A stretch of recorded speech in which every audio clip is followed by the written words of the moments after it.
Capítulo 7. El alma y las máquinas. En el terreno del conocimiento casi siempre se avanza poco a poco. El descubrimiento importante se prepara entre muchos, aunque siempre debe de haber uno que se dé cuenta finalmente de que está iluminando por primera vez algo antes desconocido. La ciencia moderna llegó de la mano de quienes inventaban cosas y de quienes formulaban teorías, pero el paso decisivo se debió a alguien que a la vez inventaba y teorizaba: Galileo Galilei. Este gran sabio se dedicó no solo a descubrir nuevos conocimientos científicos, sino también a explicar cómo se debe investigar para llegar a tales conocimientos. Galileo sostuvo que los hallazgos científicos nunca pueden hacerse en el mundo del papel de los libros, aunque los haya escrito Aristóteles o sean las mismísimas Sagradas Escrituras. Hay que aprender a leer en otro gran libro, el de la naturaleza, que no está compuesto por hojas de papel, sino árboles, seres en movimiento, mares y estrellas. Dios ha escrito la Biblia con sermones y metáforas, hechas de palabras, pero también ha escrito otro gran libro, el libro del universo. Y para conocer este otro libro, hace falta aprender a leer de nuevo, por medio de la experiencia y la observación de los sucesos naturales. Para esa nueva lectura necesitamos instrumentos como el telescopio, que Galileo no inventó, pero que mejoró sustancialmente, el cual nos permite leer en los cielos más remotos. Gracias a este aparato, Galileo descubrió los 3 satélites del planeta Júpiter y también se convenció de que Copérnico tenía razón. Es la Tierra la que gira alrededor del Sol, como los demás planetas, y no el Sol el que se mueve. Su descubrimiento despertó, como ya hemos visto que solía pasar, la indignación eclesiástica. Galileo tuvo que enfrentarse con un proceso ante el Santo Oficio Inquisitorial, y para no acabar como Giordano Bruno, no le quedó otro remedio que abjurar públicamente de sus bien probadas teorías. Cuenta la leyenda que una vez terminado el juicio, dio una parada en el suelo y se le oyó mascullar, y sin embargo la tierra se mueve. Galileo sostenía que el gran libro del universo está escrito por Dios. Con todo lo que existe, se mueve y actúa en la realidad, pero después de la experiencia que observa. La clave para comprender ese libro reside en las matemáticas, cifras y relaciones y figuras geométricas. Las matemáticas son la fórmula para poner en claro lo que nos revela la experiencia. Y de la combinación de ambas nace la ciencia moderna, que tantos avances importantes ha traído a nuestro mundo. También fueron las matemáticas el estudio principal de quien está considerado el primer filósofo propiamente moderno, el francés René Descartes. Estudió con los jesuitas y aunque quedó más o menos contento con la formación escolástica que recibió, siempre mantuvo amables relaciones con ellos, en especial con el padre Mersenne, que fue su confidente a través de una abundante correspondencia. En aquella época, alistarse en el ejército podía ser una buena forma de viajar y ver el mundo. Descartes la utilizó y eso le permitió conocer gran parte de Europa, mientras estudiaba matemáticas y física. Se instaló finalmente en Holanda, en busca de tolerancia y libertad de investigación. Escribió tratados sobre geometría, pero también sobre la luz, el cuerpo o los meteoros. Cuando ya gozaba de cierta fama, la reina Cristina de Suecia, muy interesada en la cultura y las ciencias, le invitó a Estocolmo para que le diera clases particulares.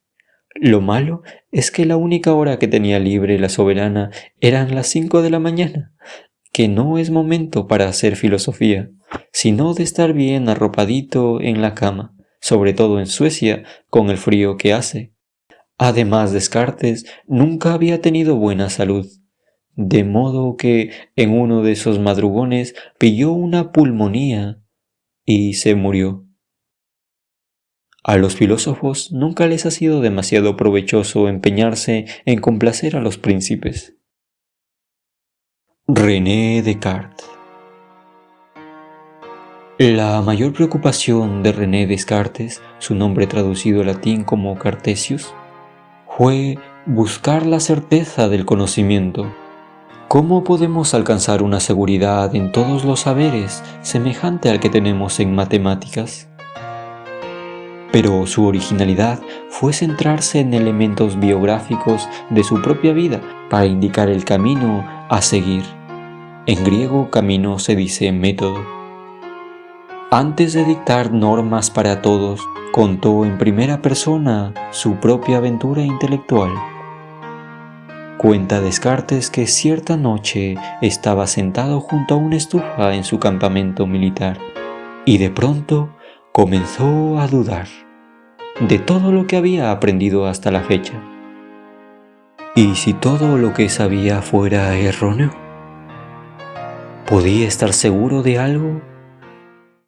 Los sentidos, meditó, me indican que estoy junto a esta estufa, en mi campamento, rodeado de árboles y bajo las estrellas. Pero los sentidos me engañan a veces. Por ejemplo, un bastón introducido en el agua parece a la vista que deja de ser recto. Y cuando estoy dormido, veo cosas que me parecen muy reales, pero solo existen en mi imaginación. ¿Y si todo fuese un sueño? Tanto la estufa como los árboles, las estrellas e incluso mi propio cuerpo. Desde luego, las verdades de la matemática parecen segurísimas. 2 y 2 son 4, esté dormido o despierto. Pero, ¿de dónde viene esa certeza? Y si resulta, por ejemplo, que soy víctima de un demonio burlón que me hace creer en la aritmética o la geometría porque le divierte verme engañado. Esta suposición es bastante rara, pero tampoco puedo estar seguro de que todo no sea rarísimo. Descartes estaba hecho un lío. De pronto decidió que aunque solo fuera por un rato, iba a dejar de creer en todo aquello que le parecía dudoso. El mundo y las cosas que le rodeaban, su cuerpo, las mismísimas matemáticas. ¿Estás ahí, demonio burlón?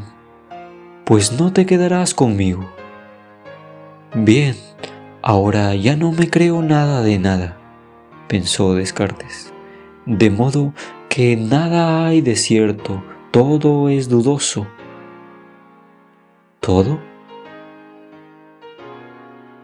Pues no, por lo menos hay algo seguro, segurísimo.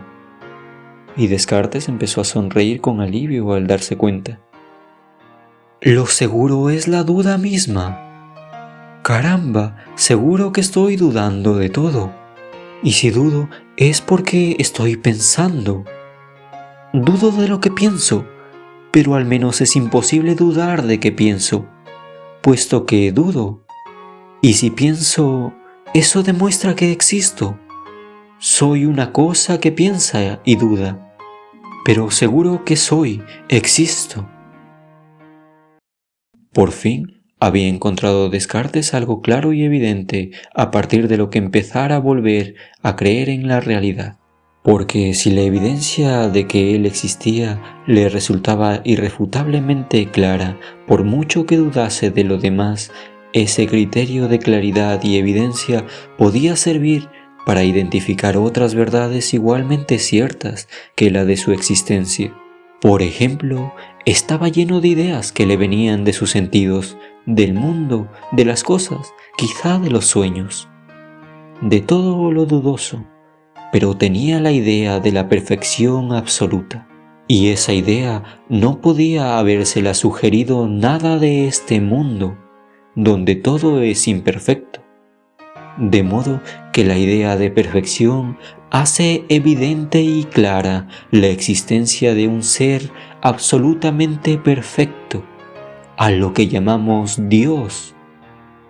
Si Dios existe, como resulta evidente, y es perfecto, tiene que ser bueno, porque la maldad, por ejemplo, las ganas de engañar al prójimo para burlarse de él, son imperfecciones. De modo que Dios evitará que ningún demonio antipático me tome el pelo. Puedo confiar en las matemáticas entonces, en mis sentidos y en la capacidad de mi razón. Adelante pues, podemos poco a poco volver a la ciencia y al conocimiento. Una vez establecidas las primeras reglas para alcanzar la seguridad del conocimiento, en su obra más célebre, El discurso del método, que figura desde entonces entre los top 10 bestsellers de la historia de la filosofía, Descartes se dedicó a meditar sobre todos los temas imaginables de la metafísica, la física y hasta la psicología, por ejemplo las pasiones. Estableció una separación radical entre el mundo material, todos los cuerpos, cuya característica principal es la extensión, y el alma, una exclusiva humana caracterizada por el pensamiento inteligente. Los cuerpos materiales o físicos, valga la redundancia, se mueven y obran solamente de acuerdo a leyes mecánicas. Dios los puso en marcha de un golpe inicial al comienzo de los tiempos, y ellos siguen moviéndose por inercia. Las almas humanas, en cambio, pueden decidir a partir de su libre voluntad. Para Descartes, la conciencia, es decir, la capacidad de experimentar sensaciones, dolor, placer, etc., es una exclusiva del alma. Los animales, al no tener alma y ser simplemente cuerpos, funcionan como puras maquinarias. Parece que sufren dolores o tienen satisfacciones, pero en realidad son tan incapaces de sentir nada como una lavadora o un microondas. El cuerpo humano es también una máquina. El alma está unida a él a través de la glándula pineal, situada en la base del cerebro, y por eso experimenta lo que en el cuerpo ocurre. En fin, estas cuestiones, las conclusiones de Descartes, resultan más dudosas que claras y evidentes, a pesar de su método.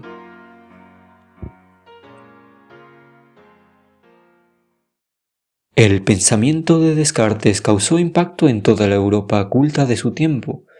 Tuvo partidarios entusiastas, seguidores críticos y adversarios decididos, que también estaban sin embargo influidos por sus teorías. El más destacado de estos últimos fue el inglés Thomas Hobbes. Muchas veces se le ha reprochado a Hobbes su visión sumamente pesimista de la naturaleza humana, centrada en su aforismo repetido hasta el hartazgo: el hombre es un lobo para el hombre. En efecto, Hobbes se toma a broma la idea aristotélica de que el hombre es un animal sociable. Sí, sociable, pues vaya. Según él, los hombres son egoístas, depredadores y pendencieros. Cuando se reúnen con sus semejantes, no buscan más que ridiculizarlos y aprovecharse de ellos.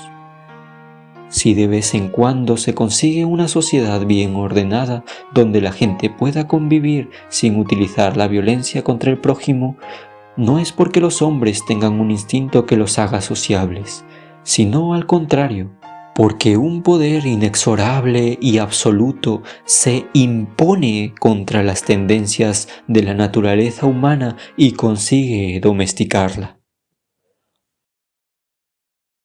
Uno puede entender mejor esta mala opinión de Hobbes sobre el hombre si recuerda que el pensador vivió en una época de grandes enfrentamientos y guerra civil en su país, que le obligaron a exiliarse temporalmente en Francia, donde se relacionó con Descartes, por cierto. Vivir una guerra civil no fomenta precisamente el optimismo y la confianza en la bondad humana. Algo sabemos de este tema los españoles. Por otra parte, Hobbes era un materialista convencido. Está de acuerdo con Descartes en que cada uno de nosotros es una cosa que piensa, pero esa cosa no tiene nada que ver con un alma o un espíritu, sino que se resume sencillamente a un cuerpo. Nuestros pensamientos provienen de las imágenes que los objetos del mundo y sus movimientos proyectan sobre nuestros sentidos corporales. No hay realidad fuera de los cuerpos y toda la dinámica de lo real se debe a movimientos corporales. Lo que no es corpóreo no existe. Hobbes llegó a sostener que también Dios tiene que tener algún tipo de cuerpo material, pues quienes lo imaginan meramente espiritual e incorpóreo están negando sin darse cuenta su existencia. Pero lo que más interesa a Thomas Hobbes como filósofo no son las cuestiones contemplativas y metafísicas, sino lo más decididamente prácticas. O sea, la organización de la convivencia social y la justificación de las instituciones de gobierno. Después de Maquiavelo, él es el segundo gran pensador político de la época moderna. Para Hobbes, el sistema político deseable puede deducirse casi geométricamente de dos principios o axiomas fundamentales que definen la condición humana. Primero, cada individuo humano tiene una avidez natural a gozar él solo de todos los bienes sin compartirlos con nadie. Segundo, los individuos humanos están dotados de razón, lo cual les indica que deben evitar por todos los medios la muerte como el mayor de los males. Por el primero de estos principios, los humanos tendemos a ser asociales y aprovecharnos del prójimo. Por el segundo principio, comprendemos que ese comportamiento puede ser muy peligroso y que debemos evitar que se generalice la violencia de todos contra todos. En una época remota llamada estado de naturaleza, que probablemente nunca existió, pero que funciona como un mito que nos permite interpretar el presente, los humanos vivían en perpetuo combate unos contra otros para quedarse con los bienes de este mundo. Los más fuertes se llevaban la mejor parte y los débiles tenían que resignarse. Pero todos estaban en peligro, porque hasta el más fuerte duerme de vez en cuando, y en su descanso puede ser asesinado por los debiluchos, astutos y traicioneros. La vida humana era para todos en términos generales desagradablemente incómoda, pobre, brutal y breve. Por eso todos los humanos hicieron un pacto entre sí, del que nació el Estado. Cada cual se comprometía a renunciar al uso de la violencia contra los demás, con tal de que los otros hicieran lo mismo. Se aceptaba un soberano por encima de todos, con poder absoluto sobre ellos, que garantizase los derechos a la vida y a la propiedad de cada cual. Los ciudadanos se comprometían a obedecer sin rechistar la ley del soberano, siempre que ésta garantizase su vida y no les obligase a arriesgarla indebidamente o vivir en peligro, como en el aborrecible estado de naturaleza.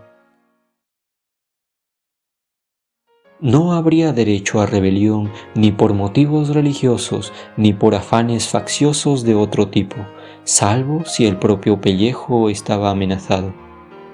El temor a morir mantendría a los hombres juntos y ordenados, mientras el soberano cumpliese bien y con energía imparcial su cometido. La obra principal de Hobbes se tituló Leviatán, y la portada de la primera edición mostraba a un hombre gigantesco y coronado, formado por miles y miles de hombrecitos como células de su inmenso cuerpo social.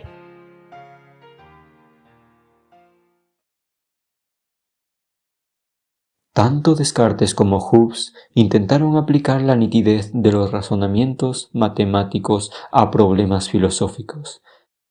Y el mismo camino heredado de Descartes siguió el pensador judío Baruch Spinoza, nacido en Ámsterdam, de una familia hebrea exiliada, como tantos otros de su religión, primero de España y luego de Portugal.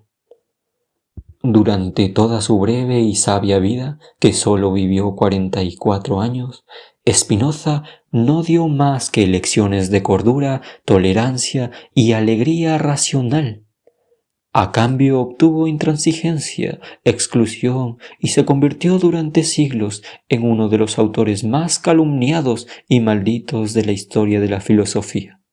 Los judíos le excomulgaron por hereje y hasta un fanático trató una noche por la calle de apuñalarle, aunque no logró más que rasgarle el manto. Los cristianos le vigilaron como peligroso subversivo y después de morir profanaron su tumba con pintadas infames. Rechazó honores y cargos académicos para ganarse su modesta subsistencia trabajando en un taller de óptica como pulidor de lentes. La claridad del cristal y la lucidez de su visión ocuparon su vida, no la ambición, el odio ni el temor. Spinoza se considera discípulo de Descartes, pero no se dedica simplemente a repetir, sino que procura enmendar aquellas partes del pensamiento del maestro que le parecían erróneas. Descartes mantuvo una separación radical entre los cuerpos regidos por la necesidad mecánica y las almas dotadas de libre albedrío. Spinoza pretende acabar con esta dualidad porque le parece que supondría en la realidad dos reinos distintos, inexplicablemente superpuestos y coordinados. En su pensamiento, que expone en una obra titulada Ética demostrada de modo geométrico, que nunca llegó a ver publicada, sostiene que todo lo real está formado por una única sustancia, causa de todo lo que existe y no causada a su vez por nada, a la que podemos llamar naturaleza, o si preferimos, Dios. Todo cuanto existe es un modo o forma peculiar de esa sustancia. Lo mismo que cada una de las olas del mar es solo una modificación más o menos efímera del inmenso conjunto de agua. Esa sustancia universal, llámesele natural o divina, tiene infinitas características o atributos, la mayoría de los cuales ni siquiera podemos imaginar, pero al menos conocemos dos: la extensión y el pensamiento. La extensión está formada por los cuerpos, el pensamiento está formada por las ideas, ambos coordinados y sometidos al mismo orden necesario. Cuando queremos entender los cuerpos, debemos seguir la cadena causal que los une entre sí. Y para entender las ideas, debemos aplicar esa misma norma al modo en que unas derivan de otras. El ser humano está formado por su cuerpo, que pertenece al atributo de la extensión, y por la idea o alma de ese mismo cuerpo, lo cual es un modo del atributo del pensamiento. El alma es una idea múltiple, formada por la multitud de ideas variables que responden a cada uno de los múltiples estados de nuestro cuerpo, que cambia de acuerdo con la influencia que sobre él ejercen los demás cuerpos existentes. La mayoría de esas ideas son confusas o imperfectas, porque responden solo a los movimientos de nuestro cuerpo, pero ignoran el resto de la dinámica que mueve a todos los demás. Si nuestra alma solo se dirige por las percepciones sensibles y la imaginación que se basa en ella, nunca tendremos una visión clara y concluyente de la realidad. Pero si logramos sintonizar con ideas universales y eternas, como la sustancia misma, alcanzaremos la verdad y nos alzaremos sobre el abrumador barullo de los minúsculos y cambiantes errores cotidianos.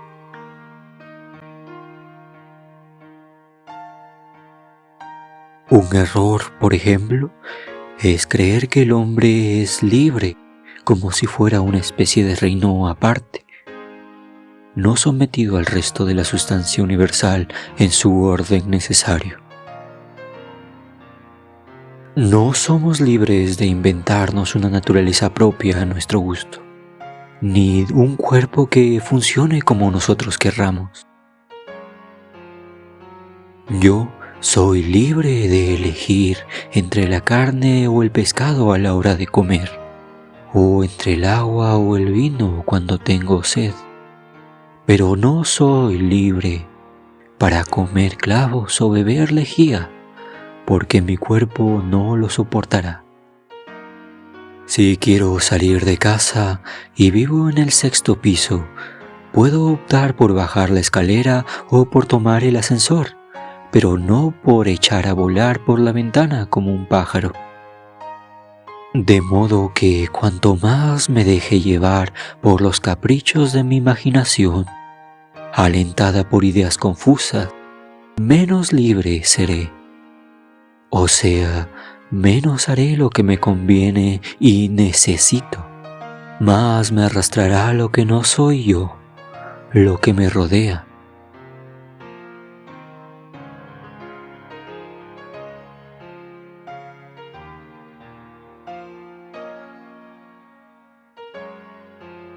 Y cuanto mejor comprenda por medio de ideas verdaderas lo que soy yo y lo que es el mundo, mejor entenderé mis necesidades y actuaré en consecuencia. Ser verdaderamente libre, y no en la ilusión, es aceptar la necesidad de lo que soy. Lo mismo pasa con lo que llamamos bien y mal. En la sustancia universal, oh Dios, no hay ni bien ni mal, porque todo es necesariamente como tiene que ser. Pero los humanos creemos que somos algo especial en la naturaleza y que todo lo que existe debe complacernos y servirnos. De modo que a veces nos enfadamos con ciertos aspectos de la realidad y decimos que están mal, y en cambio nos ponemos contentos con otros a los que elogiamos asegurando que están bien. Tontadas, si estoy nadando en el mar y me encuentro con un gran tiburón blanco, diré que es un bicho muy malo. Y en efecto, a mí no me hará ningún favor. Pero en cambio, yo seré algo bueno para el tiburón, porque le resolveré la comida del día. El tiburón es parte también de Dios, ni mejor ni peor que yo. De modo que lo bueno y lo malo son calificaciones que solo tienen sentido cuando se refieren a lo que me conviene a mí, pero no en términos absolutos. Baruch Spinoza. El ser humano está sometido a pasiones, es decir, lo que nos pasa por influencia del resto del universo. Por ejemplo, amo lo que me parece bueno y odio lo que es malo, de acuerdo con lo que hemos dicho. Todas las pasiones se basan en ideas confusas, pero no todas son iguales. Hay pasiones alegres, como el amor, que aumentan nuestra capacidad de actuar de acuerdo con nuestra naturaleza. Y pasiones tristes, el odio, la envidia, el remordimiento, etc., que nos alejan de hacer lo que nos conviene y nos llevan por el camino más perjudicial. No hay nada mejor para el hombre que la alegría, sobre todo cuando se purifica la confusión habitual y responde a una idea verdadera, universal y eterna de lo que es la sustancia de lo que formamos parte. A eso Spinoza le llama amor a Dios. Por su naturaleza, el ser humano está hecho para vivir en compañía y armonía con sus semejantes. Nada puede ser más útil para un hombre que otro hombre, aunque haya tantos malos y equivocados por sus pasiones. El sabio, es decir, el hombre libre que sabe lo que de veras necesita, siempre preferirá vivir en la ciudad, entre sus semejantes, que solitario en la selva o en lo alto de un monte, sin más compañía que algún oso. Para vivir en la naturaleza no hace falta ni salir de casa, porque todo forma parte de ella. La mesa, el televisor, el semáforo, igual que el árbol, la estrella o el río. De modo que la naturaleza del hombre es vivir en sociedad. Y no es verdad que los hombres sean unos enemigos o rivales de otros, como cree Hobbes. Eso es solo efecto de pasiones tristes, de ideas confusas. El Estado no debe atemorizar a los hombres, sino garantizar su libertad, o sea, la posibilidad de que actúen de acuerdo con su naturaleza.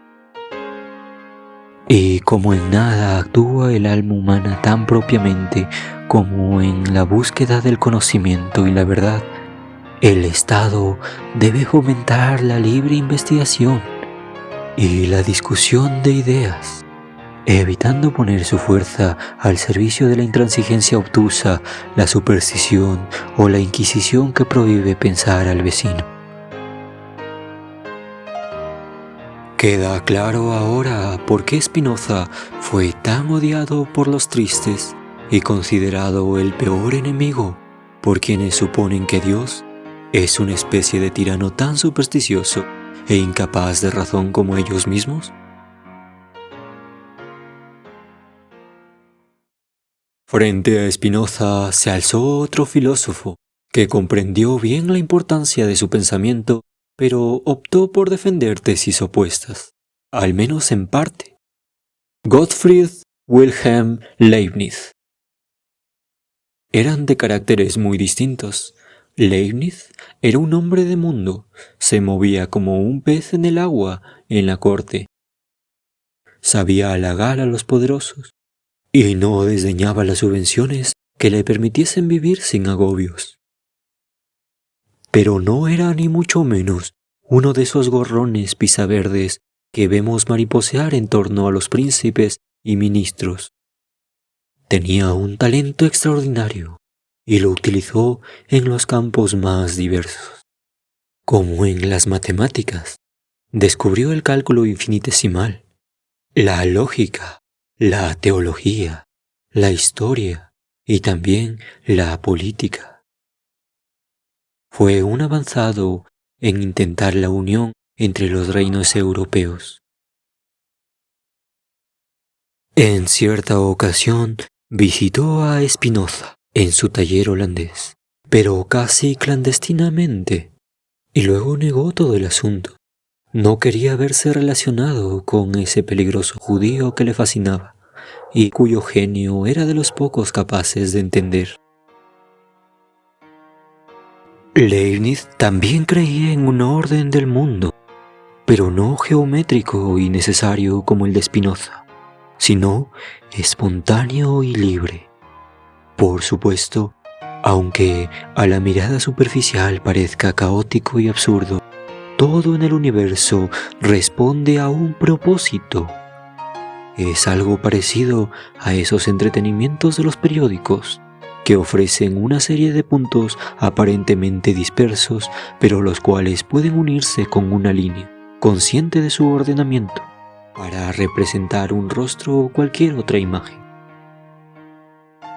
Dios es el diseñador secreto y voluntario de ese orden que a veces se nos escapa. Para Dios no existe la necesidad, porque es perfectamente libre, sino la posibilidad, es decir, el conjunto de alternativas entre las cuales su voluntad creadora elige. Y como además de omnipotente es bueno, el proyecto de universo que ha realizado es el mejor de todos los posibles. A nosotros, que solo somos capaces de ver una pequeña parte del conjunto, desde luego no nos lo parece. ¿Cómo va a ser este mundo lleno de guerras, enfermedades e injusticias el mejor posible? Pues sí, lo es para quien considera la totalidad. Del mismo modo que un cuadro es mejor cuando incluye sombras y no solo luces, colores oscuros y no solo brillantes.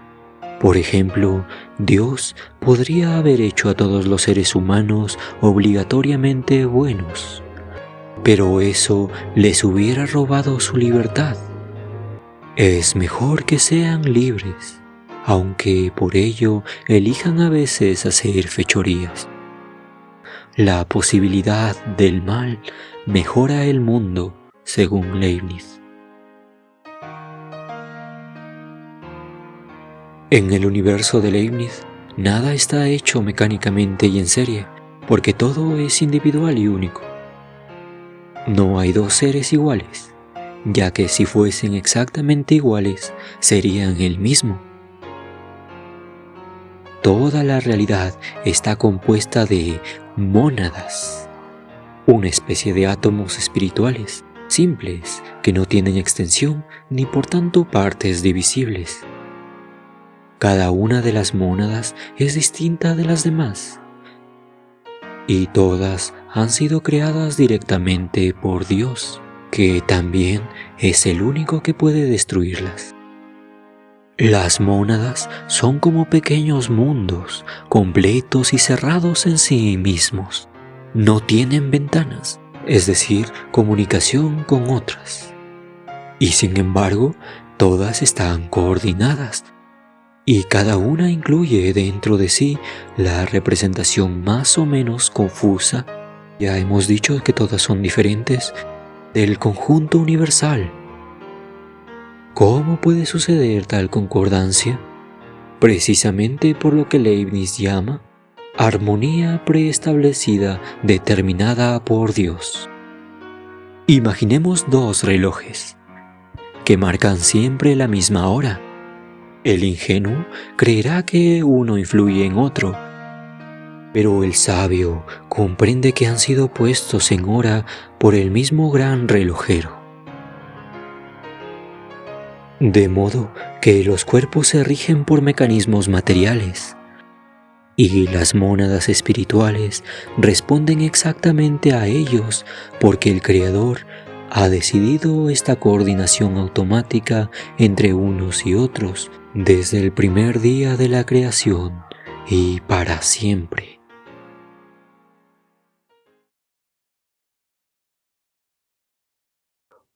Un discípulo de Descartes muy diferente a los otros fue el francés Blaise Pascal. Al igual que Descartes o Leibniz, destacó como gran matemático y precoz. Se dice que, siendo un niño, inventó por sí solito los principales axiomas de la geometría. Pero su principal preocupación fue la fe en el más allá y la posible salvación eterna del alma. Precisamente abandonó el estudio de las matemáticas en el que tanto destacaba, porque le pareció que a pesar de ser una ciencia clara y exacta, no le facilitaba la comunicación con los otros seres humanos. Para comunicarnos a fondo con los demás y también para comprendernos mejor a nosotros mismos, no basta la razón. También hace falta fantasía, imaginación, sensibilidad, angustia y finalmente la fe. Como buen cartesiano, Pascal utiliza el método racionalista, pero es precisamente el racionalismo el que le lleva a desconfiar de la razón. A Pascal no le preocupa principalmente el conocimiento o la ciencia por sí mismos, sino la condición humana. ¿Qué es el hombre? Alguien situado entre dos infinitos. Lo infinitamente grande del universo y lo infinitamente pequeño de las moléculas y átomos. Y no podemos conocer del todo ni uno ni el otro, porque estamos limitados por una inteligencia y una experiencia finitas, que apenas pueden vislumbrar esas infinitudes que nos rodean. Sin embargo, la dignidad del hombre es su capacidad de reflexionar. Somos una frágil caña que cualquier viento cósmico puede tronchar, pero una caña que piensa. Somos criaturas miserables, pero al menos sabemos que somos miserables. Tenemos una conciencia de lo que somos, de la que carecen los árboles, los huracanes o las estrellas. El infinito universo puede destruirnos con toda facilidad, pero no arrebatarnos esa dignidad intelectual que en cierto sentido nos hace superiores a lo que nos destruye. Se equivocan quienes solo hablan de la grandeza humana, porque ignoran nuestra pequeñez ante los infinitos espacios cuyo silencio eterno sobrecoge nuestro corazón. Pero también quienes se deleitan en detallar nuestras patentes limitaciones y miserias, porque omiten mencionar que la conciencia de ellas es noble y elevada. Dice Pascal: yo reprendo igualmente a los que toman partido de alabar al hombre, y a los que toman partido en injuriarlo, y a los que toman la resolución de desentenderse. Yo no puedo aprobar sino a quienes buscan gimiendo. El ser humano no es ni un ángel ni una bestia, y quien se empeña en hacerse el angelito termina por ser más bestia que los demás. A veces el severo Pascal hace gala de un feroz humor negro. Como no podemos evitar los males de nuestra condición, la muerte, el dolor, la ignorancia, etc., La mayoría de los hombres se refugian en la diversión, es decir, en cuanto nos aleja de reflexionar sobre lo que somos y lo que nos pasa. Nos atontamos con juegos, comedias, charlas intrascendentes, ambiciones ridículas de poder o riqueza, enemistades guerreras con los vecinos, etc. Todo menos quedarnos a solas con nosotros mismos y pensar verdaderamente en lo que podemos esperar o temer. Y aquí interviene para Pascal la fe. Por supuesto, la fe en Dios Salvador y en la otra vida no es una certeza evidente ni indudable, aún menos algo que se pueda alcanzar a través de los razonamientos y las demostraciones. Se parece más bien a una apuesta. El creyente se apuesta su vida a que Dios existe y que la práctica religiosa puede rescatarle de la muerte y la insignificancia. Si se equivoca y pierde, piensa Pascal que no desperdicia gran cosa, porque las riquezas y placeres de este mundo no valen a fin de cuentas mucho la pena. Pero si acierta y gana, conquistará nada menos que una eternidad feliz al precio de unos cuantos años de austeridad y caridad sobre la tierra.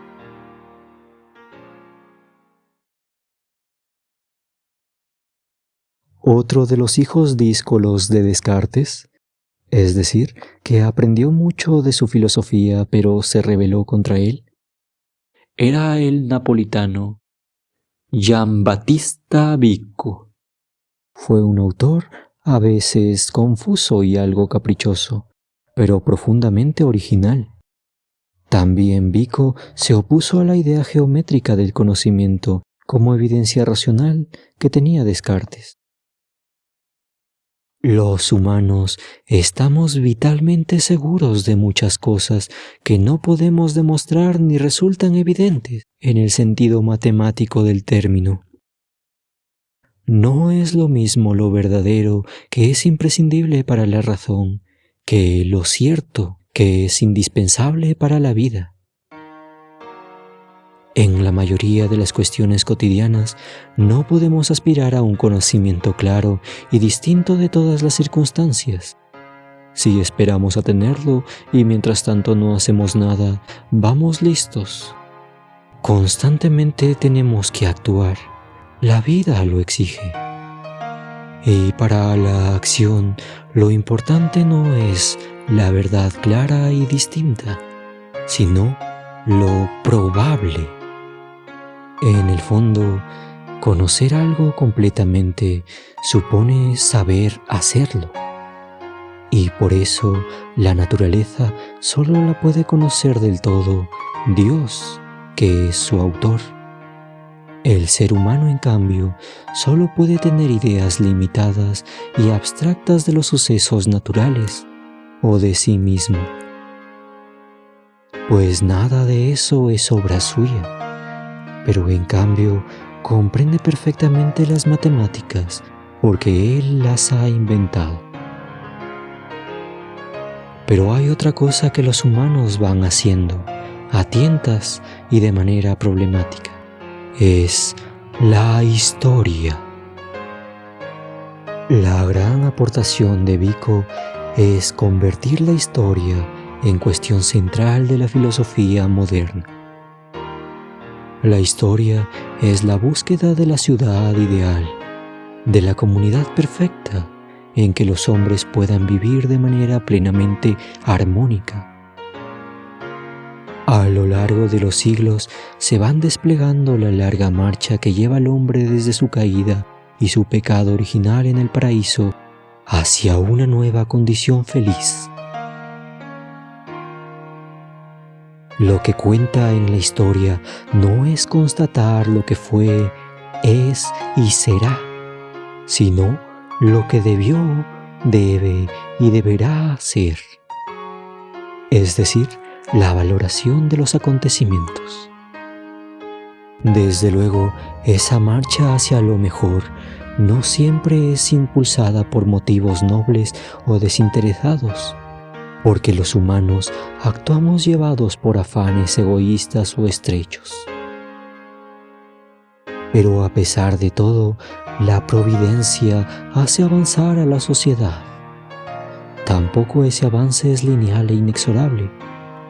Vico no cree en un progreso constante como otros pensadores del siglo siguiente, sino lleno de atascos, retrocesos y a veces tropiezos irremediables. Según Vico, el avance histórico pasa por ciclos que comienzan a tientas, alcanzan su auge y después entran en decadencia para dar paso al ciclo sucesivo. Los escribe con detalle, a veces demasiados detalles y digresiones, en su gran obra que se tituló Ciencia Nueva. Primero vino la edad de los dioses, es decir, las comunidades primitivas centradas en la autoridad del cabeza de familia y en el temor de Dios. Luego llegó la edad de los héroes, basada en la preeminencia aristocrática de los valientes y audaces, para dar paso después a la edad de los hombres, que es en la que estamos ahora, donde se extiende el pensamiento más maduro, pero no solo en el plano de la razón geométrica, sino también y muy especialmente en la sabiduría poética. Pues la poesía es una capacidad distinta de lo meramente intelectual que nos permite recuperar las antiguas formas primitivas de conocimiento y prolongarlas fructuosamente hasta nuestro presente. En efecto, la forma más compleja de conocimiento es la filosofía, pero a ella solo se dedica una minoría. Por lo que la poesía y las religiones son imprescindibles para que la multitud humana conozca, aunque sea de modo impreciso, los ideales y tienda hacia ellos.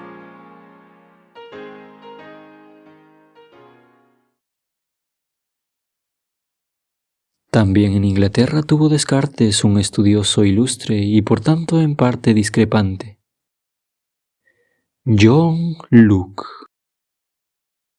Pero en Locke, la influencia de Descartes estuvo contrastada con la de su compatriota Hobbes. Al igual que este último, Locke no solo se dedicó a la filosofía meramente teórica, sino también de forma más práctica a la política. Y conoció los altibajos de las luchas partidistas. Padeció de manera más bien preventiva el exilio en Francia y Holanda, hasta convertirse finalmente en una respetadísima e influyente personalidad en su país. Precisamente una de sus primeras obras fue su Carta sobre la Tolerancia, en la cual defendía esta imprescindible virtud democrática en una época zarandeada por enfrentamientos y persecuciones religiosas que terminaban por convertirse en luchas civiles. Locke siguió la tradición empirista de los pensadores británicos, inaugurada por Francis Bacon y proseguida por Hobbes, y que de un modo u otro llega hasta hoy mismo. Para Locke, como para Descartes, el objeto del conocimiento humano son las ideas.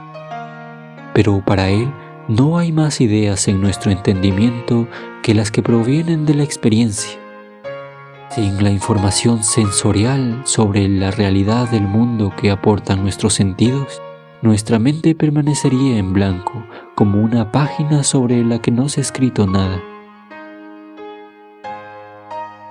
Pero la experiencia de los sentidos no nos proporciona más que ideas simples, las más elementales de todas.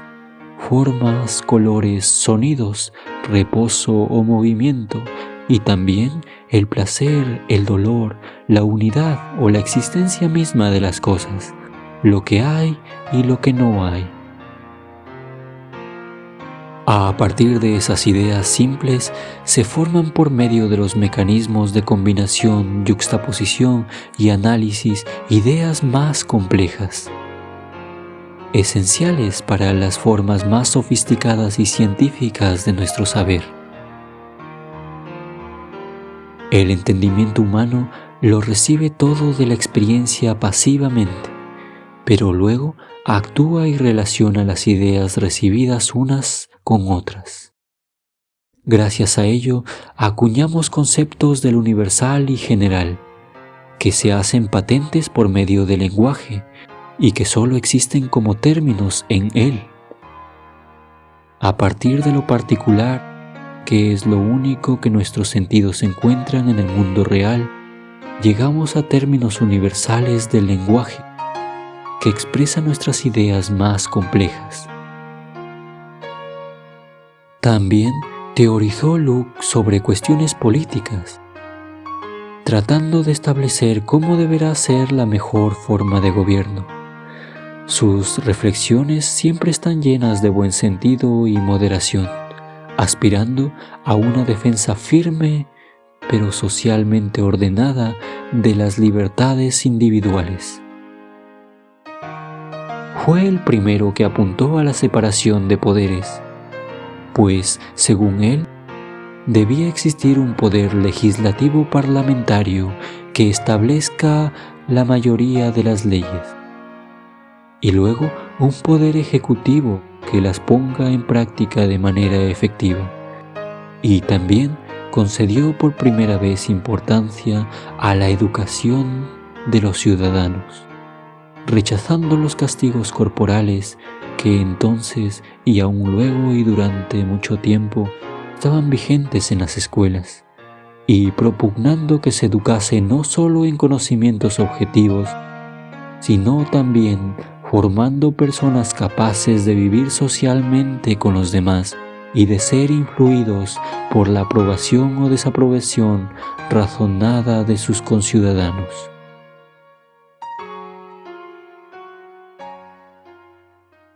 Nemo y Alba están sentados ante una pizarra llena de símbolos geométricos, jugando con un gato. Nemo: de modo que estos sabios son más o menos racionalistas, pero cada uno entiende la razón a su modo. Alba: pues sí, que si la razón es geometría, que si es experiencia, que si necesita imaginación y poesía, que si debe ocuparse de la verdad, o de probabilidad, o de yo qué sé. Nemo: y no te olvides de Pascal. Si no le entiendo mal yo, dice que la razón es muy útil para darse cuenta que al final no te puedes fiar de ella, y es mejor la fe. Toma, castaña. Alba: puede que todos acierten en parte, cada cual a su modo. ¿Te acuerdas de los ciegos que se encontraron con un elefante? Nemo: a ver qué chorrada me inventas ahora. Alba: de chorrada nada, monada. Nemo: será mónada, que estamos con Leibniz. Alba: ay, pero qué gracioso eres. Luego cuando esté sola me río, te lo juro. Bueno, a lo que iba. Unos ciegos tropezaron con un elefante y empezaron a tocarle para ver lo que era. El primer ciego le tocó la trompa y dijo que se trataba de una serpiente. El segundo ciego le palpó la pata y se quedó convencido de que era un árbol. El tercero tanteó el corpachón y aseguró que habían dado con un muro. Y el último le agarró la cola y se rió de lo tontos que eran los otros, pues lo que habían encontrado era una cuerda. Pero la realidad es que todos estaban hablando de lo mismo. Nemo: ¿qué paciencia tenía ese pobre elefante? Yo más bien creo que la razón es como esas cosas que llevan los excursionistas. Lo abres por un lado, sale una navaja, por otro un sacacorchos y por otro una lupa o un abrelatas. Y todo así. La razón nos sirve para todo, pero tiene formas distintas según el uso que querramos darle. Alba. Bueno, yo sigo con mi paquidermo. ¿Cómo puede ser que a Descartes los animales le parecieran máquinas? ¿A quién le puede parecer que el elefante es un aparato sin vida? ¿O un perro? ¿O este gatito? Vaya absurdo. Nemo. Es verdad que parece imposible pensar que los gatos, perros, elefantes o tigres son máquinas. En otros casos, en cambio, hace tiempo leí una novela de ciencia ficción en la que una nave terrícola llegaba a un planeta desconocido y los tripulantes eran atacados por un enjambre de insectos voladores, que luego resultaban ser diminutos robots. Por eso a mí eso no me resultó tan raro. Alba. Sí, pero los robots lo hacemos nosotros y no la naturaleza. Aunque claro, bien mirado. Por dentro estamos todos llenos de tuberías, válvulas y cosas así, como las máquinas. Nemo. Y sin embargo, el alma. Alba. Ay, cierto, el alma. Esa es otra cosa que viene a complicarlo todo.